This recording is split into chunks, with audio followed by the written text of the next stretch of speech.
बयान पर पाकिस्तान में सियासी बवाल मच गया। रक्षा मंत्री के बयान से राजनीतिक घमासान मच गया। विपक्ष ने ख्वाजा आसिफ को घेरा है, सरकार पर दबाव बढ़ा है। बयान को लेकर पाकिस्तान की राजनीति में हलचल तेज हो गई है। पाकिस्तान के रक्षा मंत्री ख्वाजा आसिफ ने पीओके के लोगों की कश्मीरी पहचान पर सवाल उठाने पर उनके ही देश में हंगामा मच गया है। पाकिस्तान के मानवाधिकार परिषद ने पाकिस्तान के रक्षा मंत्री ख्वाजा आसिफ के उस बयान की कड़ी आलोचना की, जिसमें उन्होंने पाकिस्तान के कब्जे वाले कश्मीर यानी पीओके के सवलाकोट और मीरपुर में लोगों की कश्मीरी पहचान पर सवाल उठाया था। ये विवाद तब शुरू हुआ जब ख्वाजा आसिफ ने एक टीवी इंटरव्यू के दौरान कहा कि रावल्लाकोट और मीरपुर के रहने वाले लोग असल कश्मीरी नहीं हैं। और अब इसको लेकर जो विवाद है वो यहाँ पर मचता हुआ नजर आ रहा है।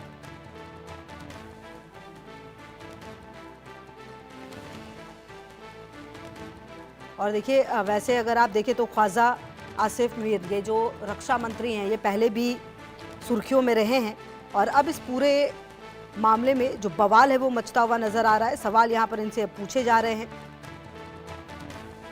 असली कश्मीरी वाले बयान पर हंगामा मच गया है। पाकिस्तान में रक्षा मंत्री का जो बयान है और इस बयान के बाद आपको बता दें जो बवाल है वो मचता हुआ नजर आ रहा है। फिलहाल अब आपको बता दें कि इस घटनाक्रम के बाद ख्वाजा आसिफ ने पाकिस्तान कब्जे वाले कश्मीर यानी पीओके के रावलाकोट और मीरपुर के लोगों की कश्मीरी पहचान पर सवाल उठाया। उनके इस बयान पर पाकिस्तान में ही हंगामा मच गया है। जी हां, आपको बता दें कि ये विवाद तब शुरू हुआ जब ख्वाजा आसिफ ने एक टीवी इंटरव्यू के दौरान कहा कि रावलाकोट और मीरपुर के रहने वाले लोग असल कश्मीरी नहीं है। इस बयान पर प्रतिक्रिया देते हुए मानवाधिकार परिषद ने कहा कि सरकारी पदों पर बैठे लोगों को ऐसे संवेदनशील मामलों में पूरी जिम्मेदारी, सावधानी और सम्मान के साथ बोलना चाहिए। परिषद ने पाकिस्तान सरकार से मांग की कि वो मामले पर उचित सफाई दे और सुनिश्चित करे कि भविष्य में इस तरह के बयान दोबारा ना दिए जाएं।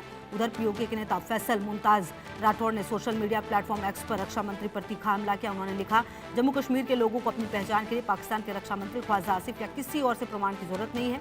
उनके जैसे पुराने सोच वाले नेता लोगों को करीब लाने के बजाय समाज में विभाजन पैदा कर रहे हैं। राठौड़ ने कहा कि अपने इस गलत बयान पर लोगों की नाराजगी देखने के बाद रक्षा मंत्री पीओके की प्रशासनिक व्यवस्था में कमियां निकालकर बात को घुमाने की कोशिश कर रहे हैं। उन्होंने कहा, सर मैं अपने वरिष्ठ अधिकारियों से पूछिए, वो आपको बताएंगे हमने शासन कितनी अच्छी तरह चलाया है। अब ये पूरा विवाद ऐसे समय में आया जब पीओके में विरोध प्रदर्शन भी तेज हो गए। इन प्रदर्शनों के दौरान पाकिस्तानी सुरक्षा बलों की कार्रवाई में कई निर्दोष नागरिकों की मौत की खबरें आ रही हैं। और अजय मेरे से होगी ज़्यादा जानकारी के लिए। अजय देखिए, ये पूरा विवाद ऐसे समय में आया है जब पीओके में एक तरफ विरोध प्रदर्शन हो रहा है, कुछ नागरिकों के मारे जाने की खबर है, दूसरी तरफ जो वहां के नेता है पीओके के नेता, वो ये कह रहे हैं कि हमें किसी से प्रमाण की जरूरत नहीं है। और अब मानवाधिकार आयोग ने भी दखल दिया है। फंसते हुए नजर आ रहे हैं रक्षा मंत्री।